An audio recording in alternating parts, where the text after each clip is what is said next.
você acordou hoje para vir à igreja. Eu acordei 4 da manhã. 4 da manhã, 6 da manhã eu estava banhando minha mãe, preparando, organizando uma série de coisas em casa. Ontem eu precisei levar minha esposa para o hospital porque ela está com uma virose, não está fácil. Mas chegamos aqui. Aí eu fui adiando, aí eu disse, cara, bota para o dia 22, né? Por que 22? Eu vou explicar para você.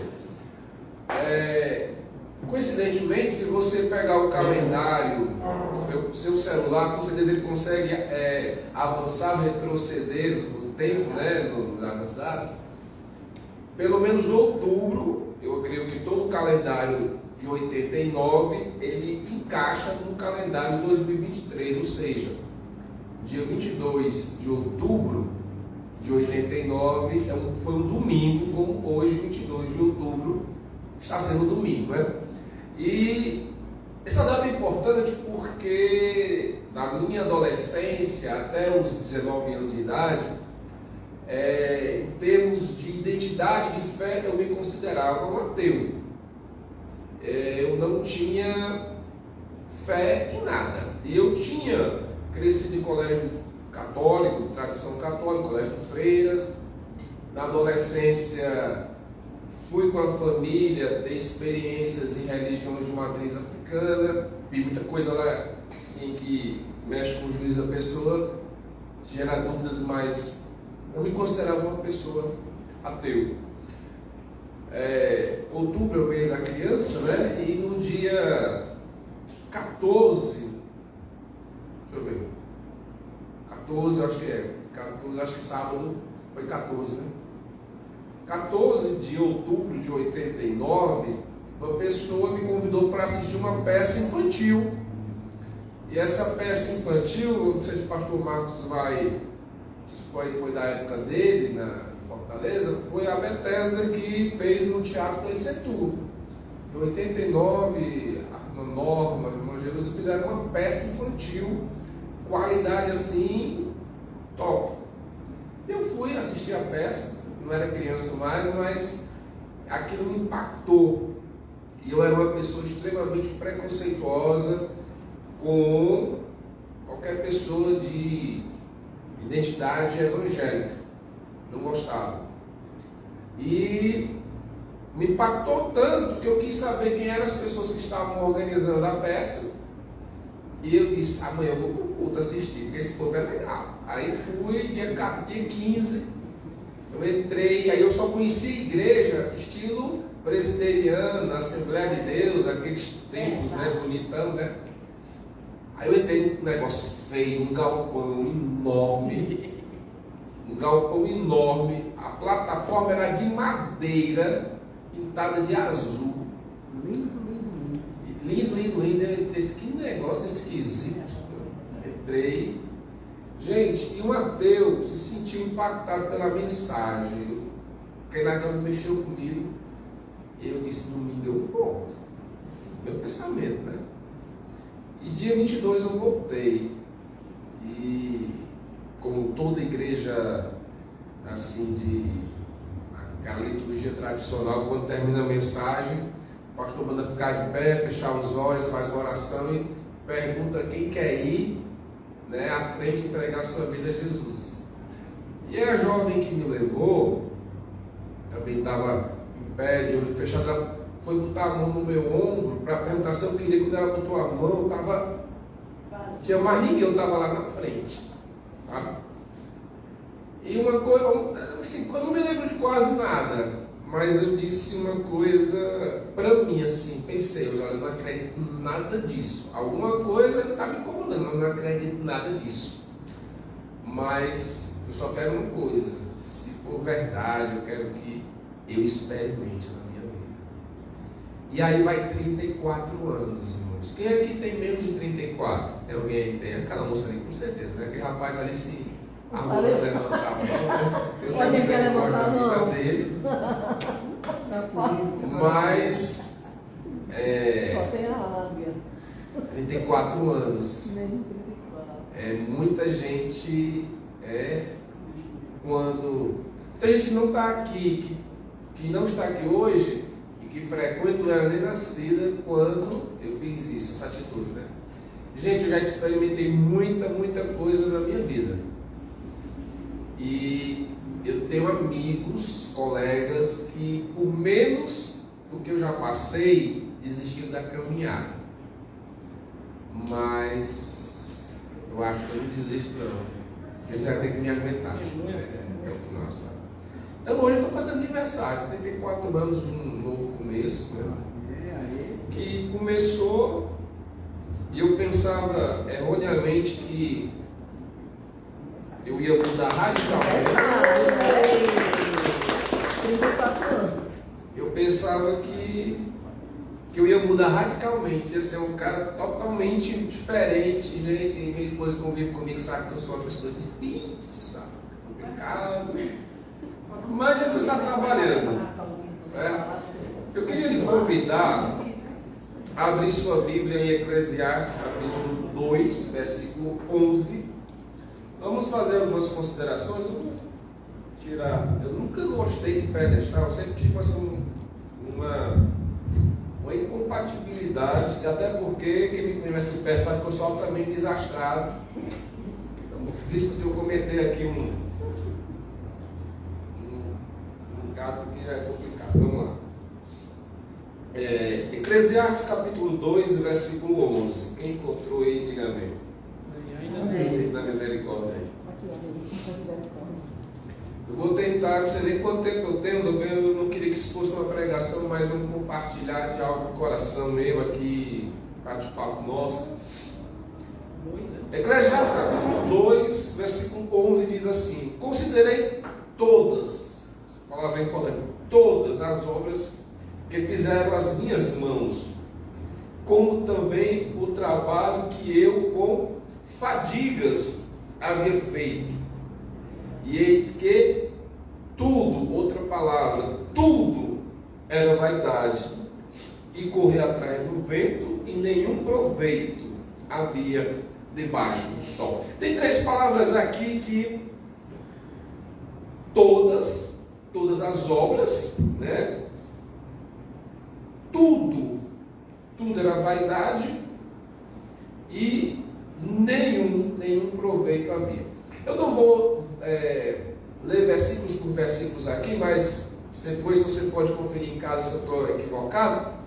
Mas eu estou no meio de uma declaração de crise de Salomão. E no capítulo 1, ele começa a narrar alguns feitos seus. E ele começa a enveredar por algumas áreas que alguns de nós enveredamos, tentando encontrar sentido.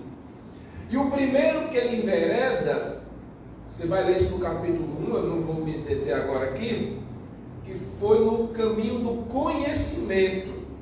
Ele foi estudar, ele foi se aprofundar.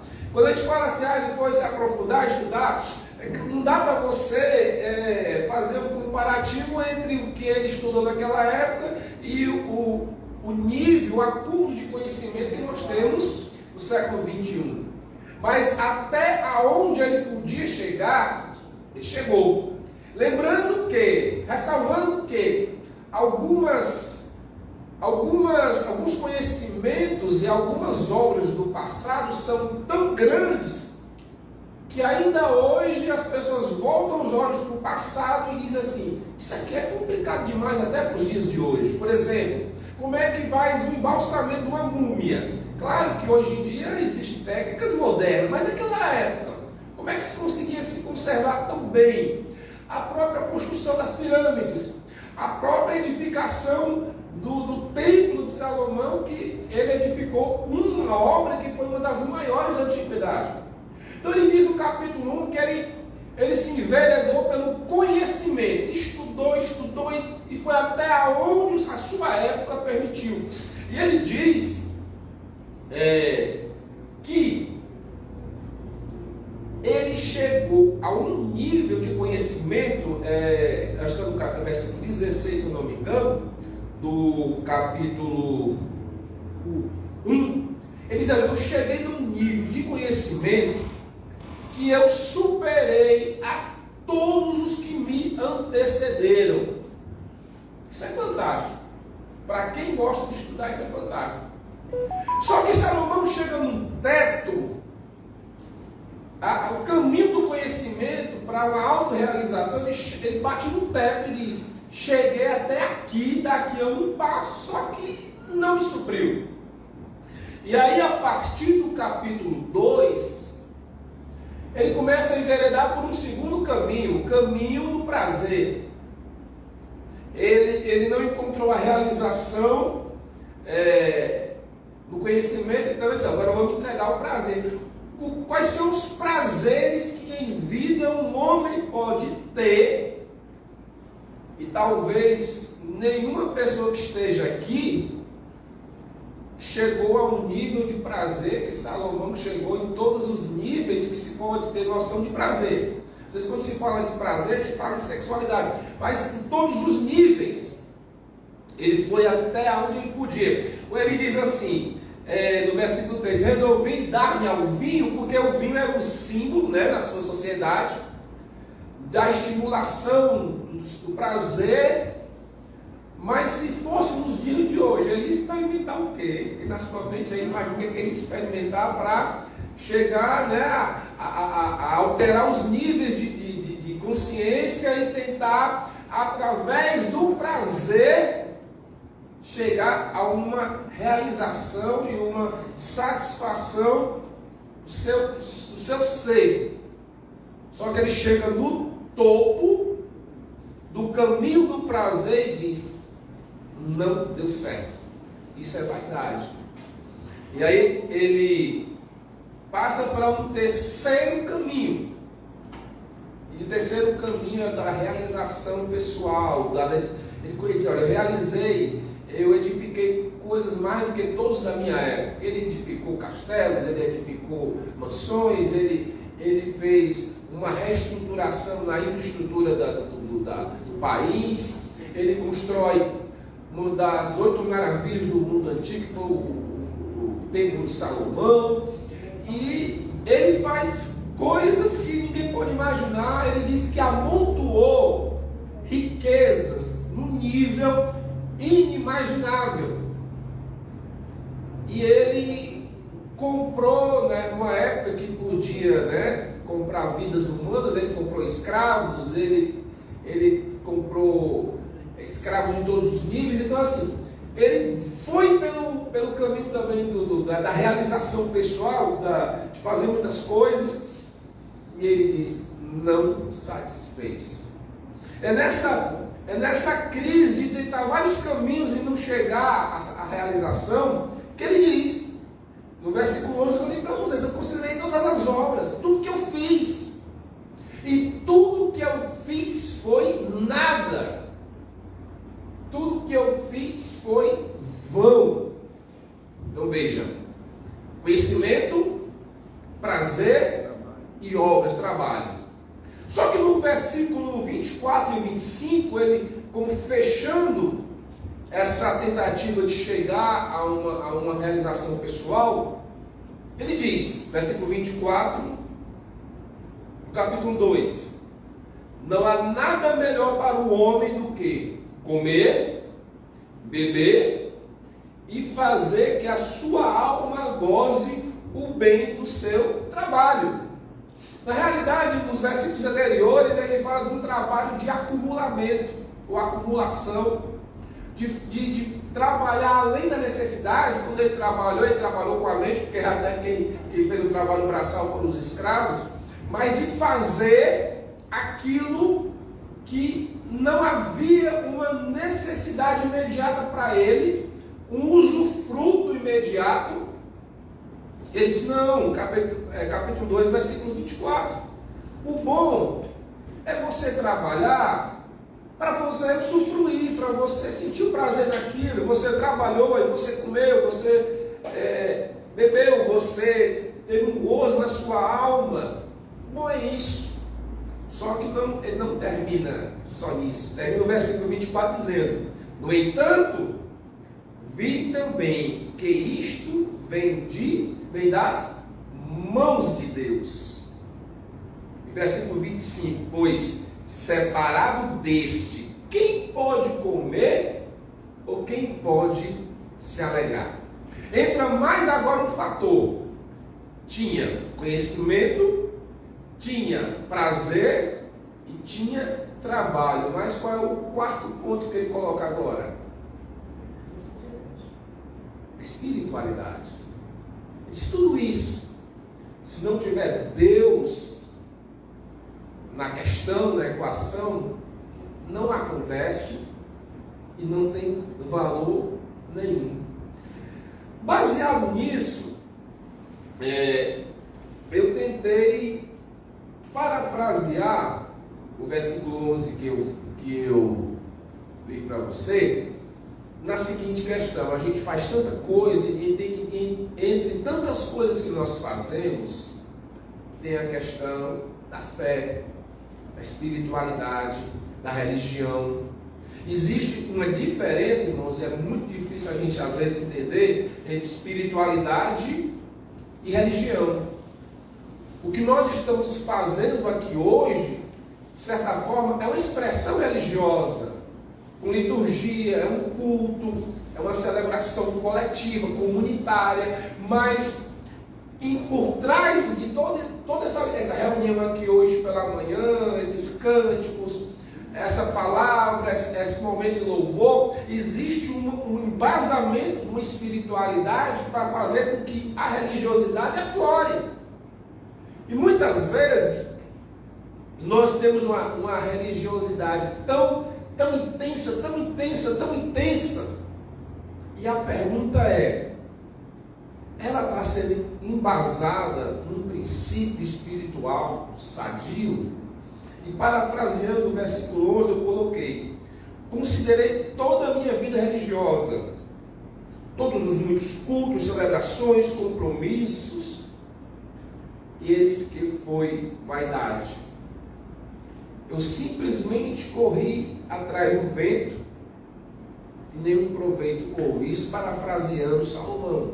Por que eu digo isso? Porque desses 34 anos da minha vida, mais de 20 foram de ativismo religioso. O pastor Marcos me conhece há mais de 25 anos, mais próximo, sabe muita coisa, e James também do que eu estou falando, de participar de conferência, de reunião, de programação, de 4 cultos por semana, eu me lembrei, pastor Marcos, que isso também faz parte da sua história, de reunir uma galera num ônibus velho. Eu reunia num carro nas D20, cabine dupla, e me tacava no Cariri para Fortaleza, para conferência, para conferência missionária, para aniversário de igreja, perigando sofrer um acidente no caminho, sem estrutura nenhuma. E a pergunta é: tudo isso era importante?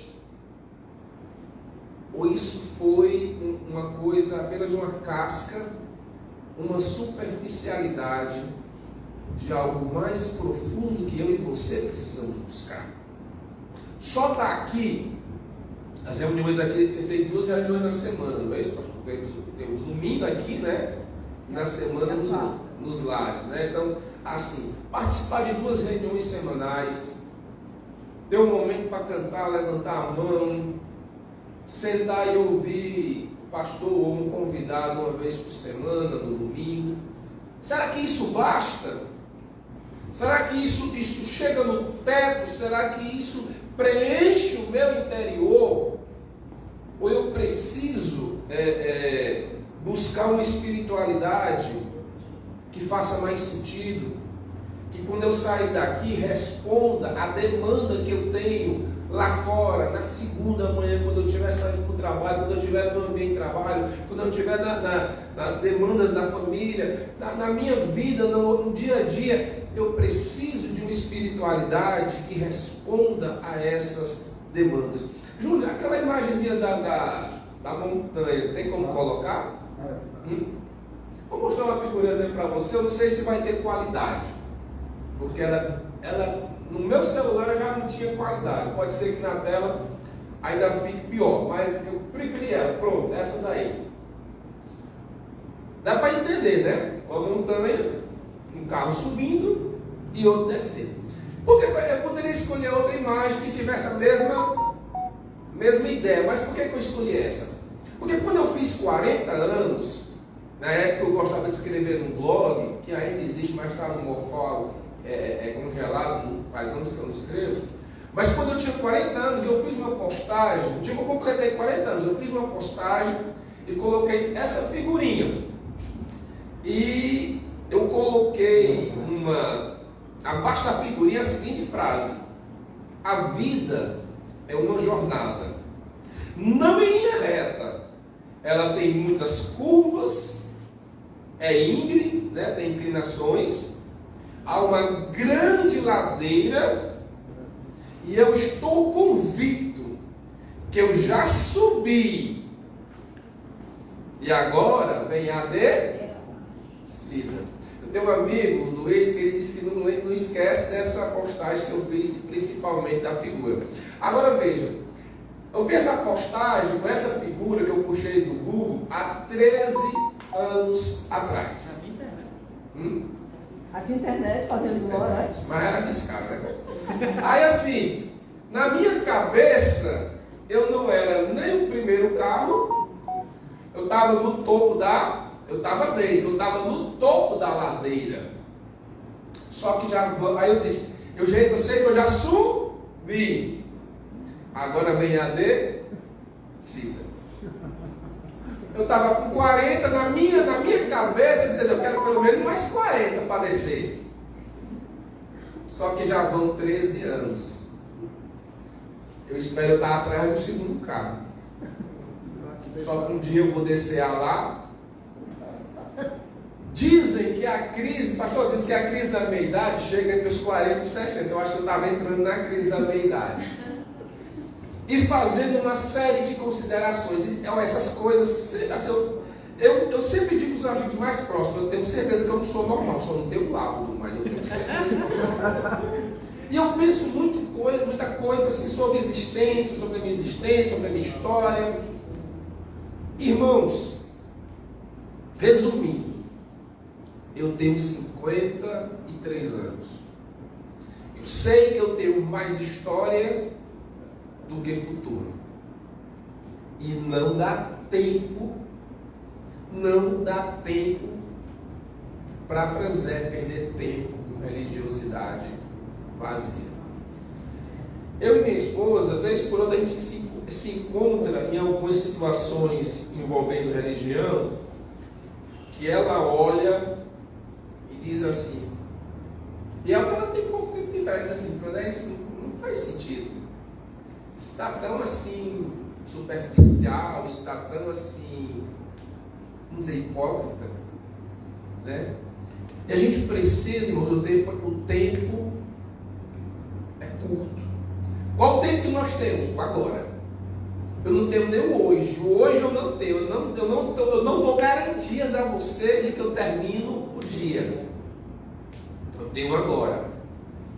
Eu tenho uma filha de 2 anos, fazem poucos dias, agora dia 18, que fez 4 dias que fez 2 anos. E assim, vai ser o maior sonho, meu maior sonho eu conseguir chegar à fase adulta da minha filha. O meu maior sonho é esse. E eu invisto muito nela e amo muito, e tudo na minha vida. Em termos humanos falando, sabe? E para você, o tempo corre. Eu não sei em que ponto da ladeira você está. Eu passando visto um rascunho dessa mensagem, eu lembrei de um fato que aconteceu no domingo de um colega pastor, que o pastor Marcos conhece, o pastor James conhece. Ele foi para o culto, ele, a família, a esposa, filhos, jovem, eu acho que se tivesse 30 anos, a esposa tinha muito, ele tinha 30 e alguma coisa. Não foi fazer aquelas coisas erradas, estava no culto, celebrando. A igreja fica quase de esquina, foi atravessar a avenida. Ele atravessou com as crianças E ela ficou esperando para atravessar depois. Ela estava na calçada e foi colhida e ceifou a vida dela. Eu acho que James, eu acho que ela conhece, foi meu professor. São coisas que eu vivencio ao longo de 53 anos que eu digo assim, puxa, como a vida é frágil. E não dá tempo de perder tempo com bobagens. A gente às vezes, nas outras esferas da sua vida, conhecimento, trabalho, afazeres, aí você pensa na sua casa. Mas com relação à nossa vida espiritual, não dá tempo perder com coisas triviais. Nós temos que mergulhar naquilo que realmente é importante, porque o tempo é curto. E eu vou ler para você 3 versículos e comentar rapidamente e passar um vídeo e jogar a bola para o chefão. Certo? Queria que você abrisse sua Bíblia em Oséias, capítulo 6.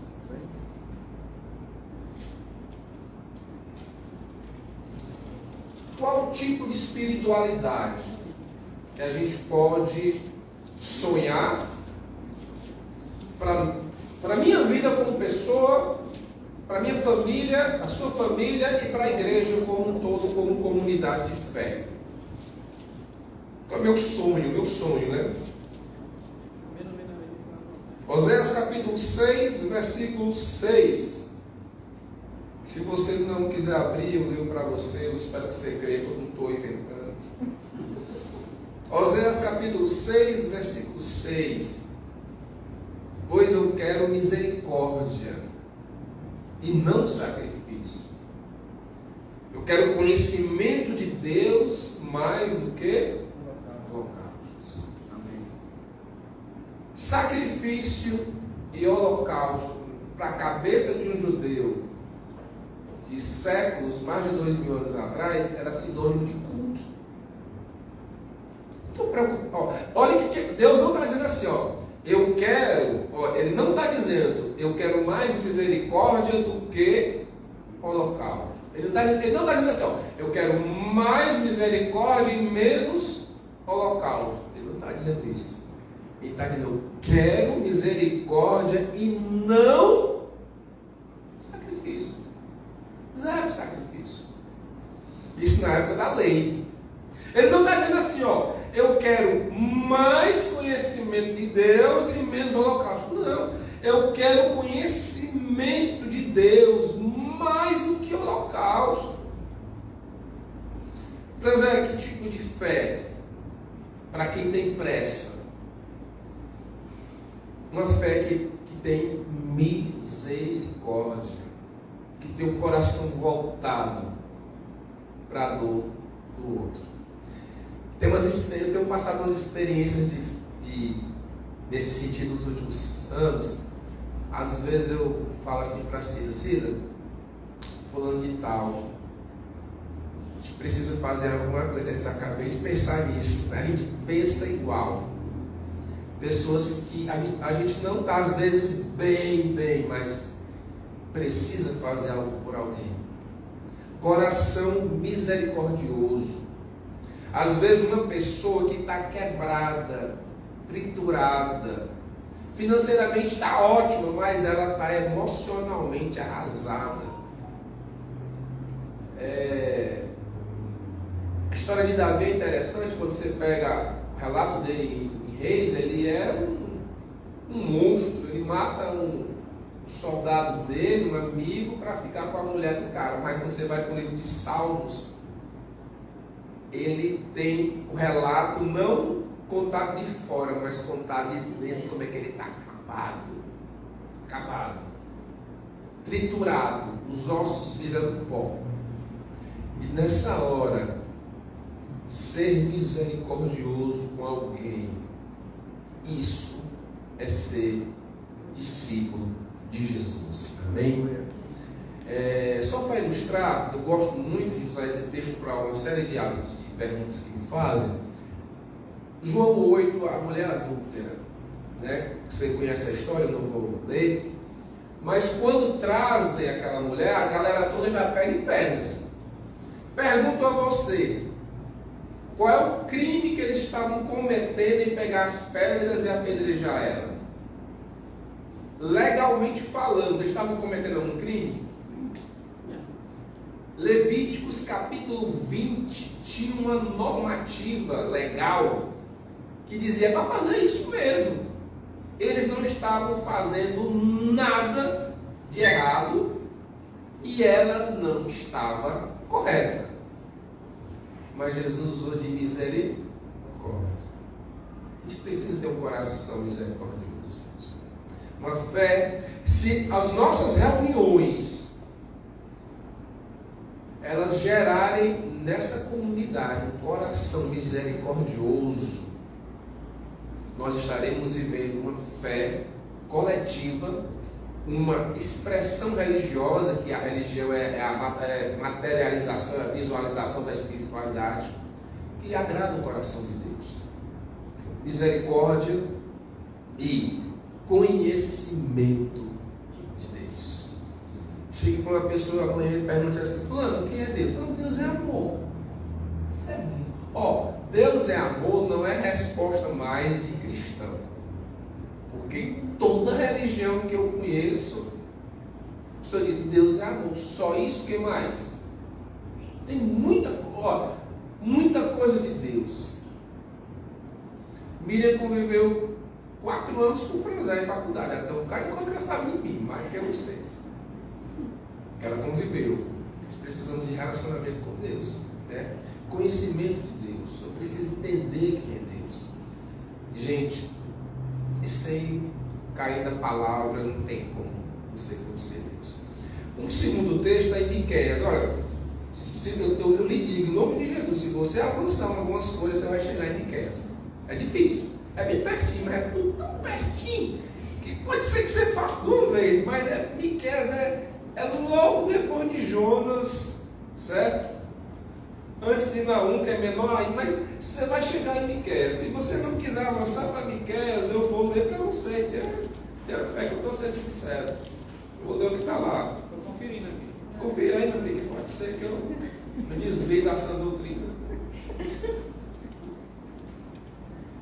Miqueias, a minha Bíblia tem, Miqueias capítulo 6, no capítulo 6, versículo 8, diz assim: Ele é o Senhor, Ele te declarou, ó homem, o que é bom e que é o que o Senhor pede. O que é que Deus quer de ti? O que é que Deus quer de Fran? O que é que Deus quer de mim? Deus quer que eu vá que eu faça uma campanha de 7 semanas. Deus quer que eu vá para a escola bíblica, vá para o domingo à noite, vá na terça, vá na quinta, vá na sexta, vá no sábado, vá na programação, vá na PC.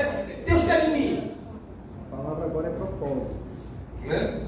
A palavra dos dias atuais é propósito. Propósito. Deus me deu um propósito. Os propósitos. Muita palavra. Amém. Então assim, o que Deus quer de ti? Que pratiques o quê? Justiça. Ames o quê? Fidelidade. Em algumas versões tem misericórdia. E ande humildemente com o teu Deus. Só isso. Lembrando que, isso é minha interpretação, viu?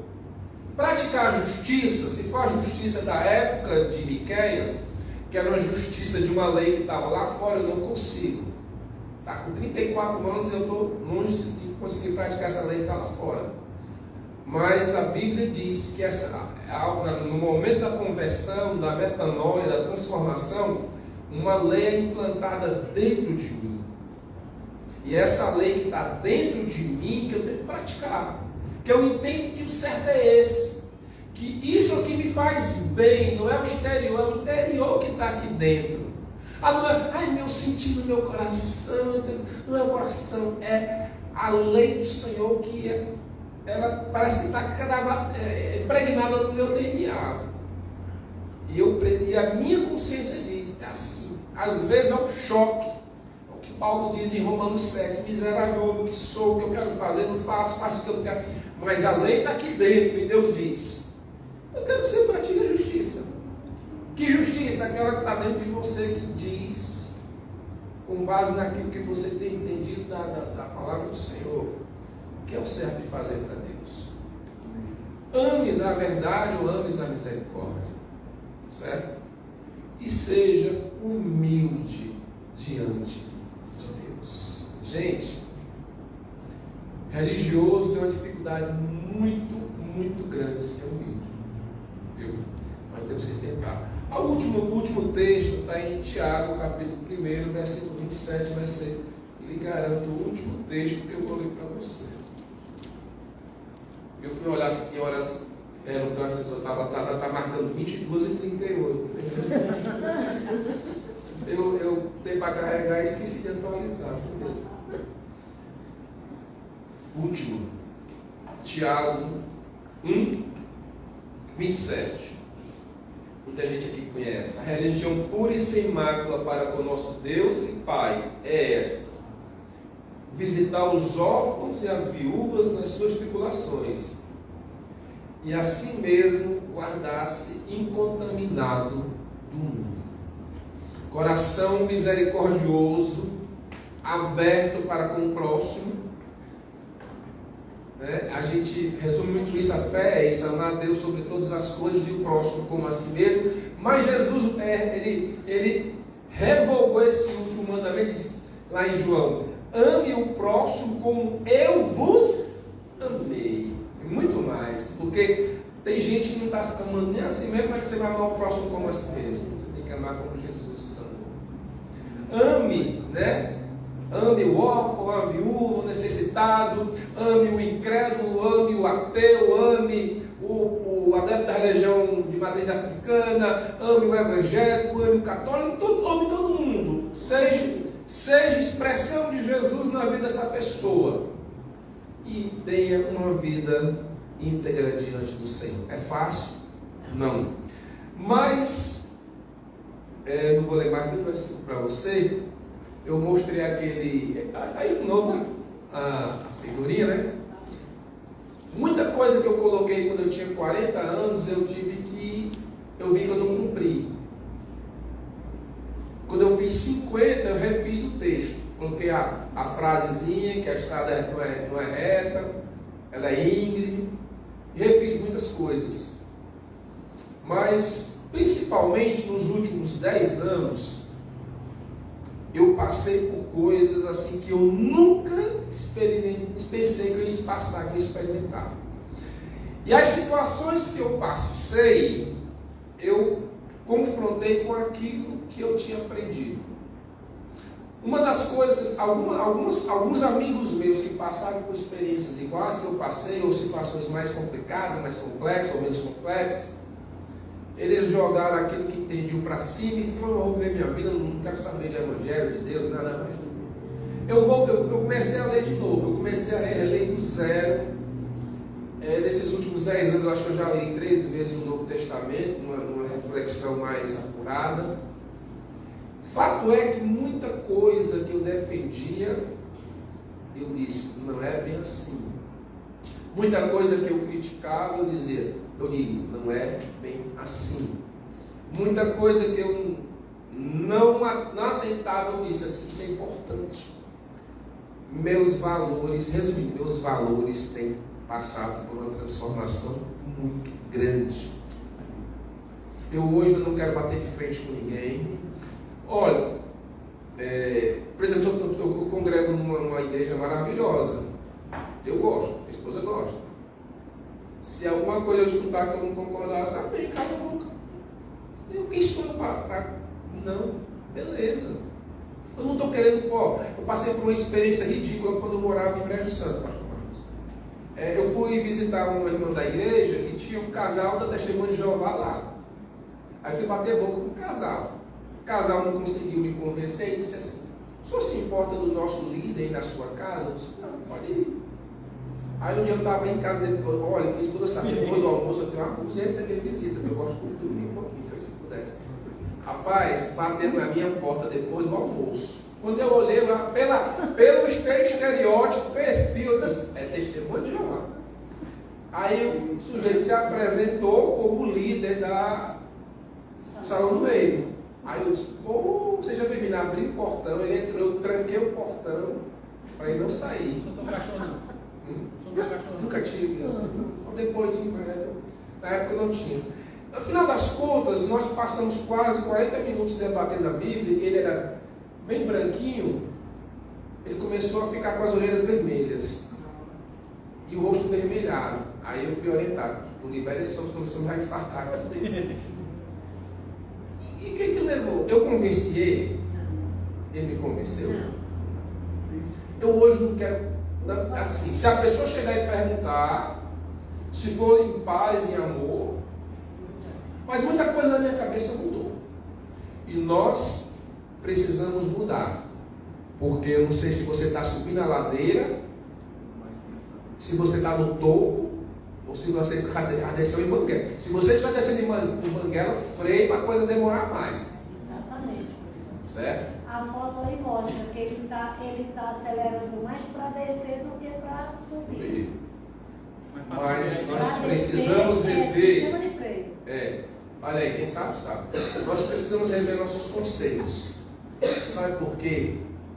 Porque um dia desses, eu não sei quando, nós vamos ter um encontro. E nós precisamos estar bem no dia desse encontro. Vamos colocar o vídeo aí para você, que fala sobre esse encontro, e eu estou encerrando e passando para o pastor James.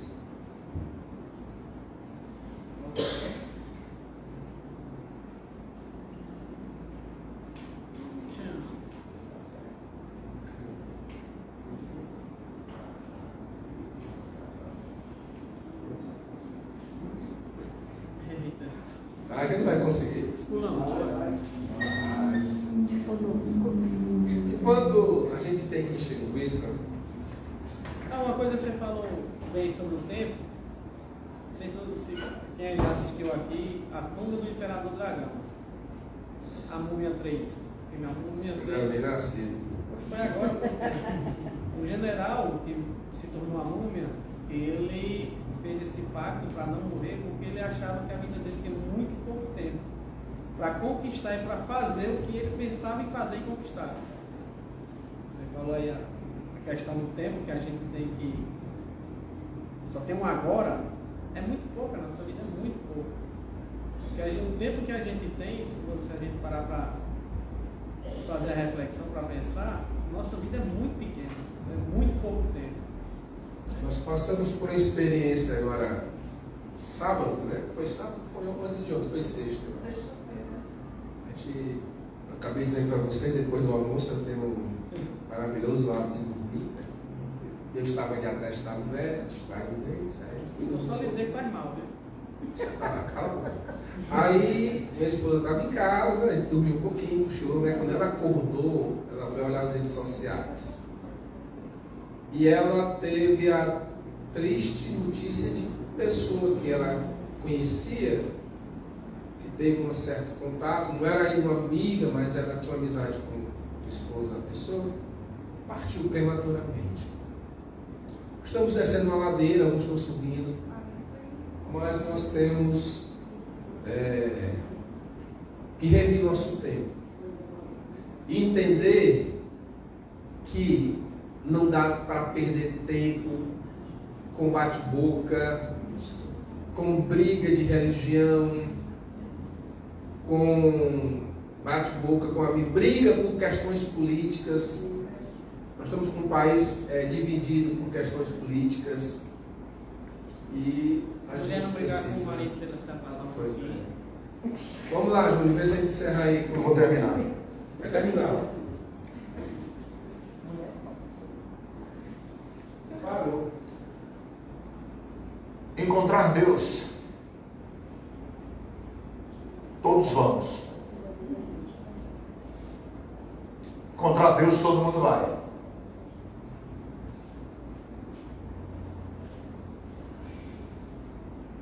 O que nós temos que nos preocupar é como que eu vou me encontrar com Deus. Porque o texto de Israel, o texto que o profeta diz para Israel, o profeta diz a Israel assim: olha, Israel, deixa eu falar uma coisa para você. Eu vou castigar você. pelo deboche, pela maneira como você reage às situações trágicas. Eu vou castigar Israel. Então prepare-se para se encontrar com Deus. Mas essa advertência é assim: prepare-se, porque você passará pelo juízo. Eu tinha um amigo pastor que ele dizia para mim: eu acho que as pessoas não acreditam que um dia vão encontrar Deus. A gente vive e a gente toca a vida como se um dia nós não fôssemos enfrentar Deus, olhar Deus, ver Deus, estar com Deus, viver em Deus. E aí o que define Israel é que Israel vivia sem essa possibilidade. E quando a gente vive sem essa possibilidade, a gente nunca pensa como é que Deus vai me encontrar e como é que eu vou estar no dia que eu encontrá-lo. É preferível encontrar Deus com a consciência tranquila. Perguntaram a um pastor wesleyano uma vez, eu achei linda a resposta dele: se você morresse hoje, ou se um anjo viesse e dissesse para você que você ia morrer hoje à noite, o que você faria? Por exemplo, se um anjo chegasse para mim e dissesse: claro, você vai morrer hoje à noite, o que você faria, Ricardo? Eu diria: Senhor, antes ou depois da meia-noite? Não, meia-noite. Sabe o que eu diria para Deus? Tudo bem, Senhor, deixa eu votar, que eu vou votar hoje. Deixa eu abrir uma garrafa de vinho com o Márcio, que ele está hospedado lá na minha casa, e a gente vai hoje à noite celebrar. Deixa eu dar um beijo na minha mulher, dar um beijo no Vili, nos meus netos, na Carol e no Pedro, e na Cíntia. Me dá essa oportunidade. E deixa eu deitar a minha cabeça no travesseiro em paz, porque eu estou com o coração tranquilo. Que entre odiar e amar, eu optei amar. Que entre viver egoisticamente para mim, eu preferi tornar a Igreja Bethesda uma igreja da hospitalidade.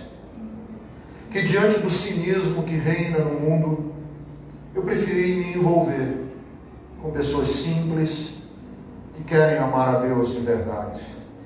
Que na possibilidade de dialogar com haters da internet, eu optei em ler um livro de poesia do Márcio.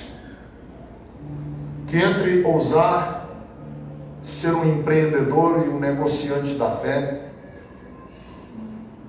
eu preferi ser pastor das minhas ovelhas. Entre ser feiticeiro e ser profeta, eu preferi, Senhor, pregar a mensagem do profeta Amós para a tua igreja, para nós nos levantarmos, pelo menos na próxima geração, com um Brasil diferente.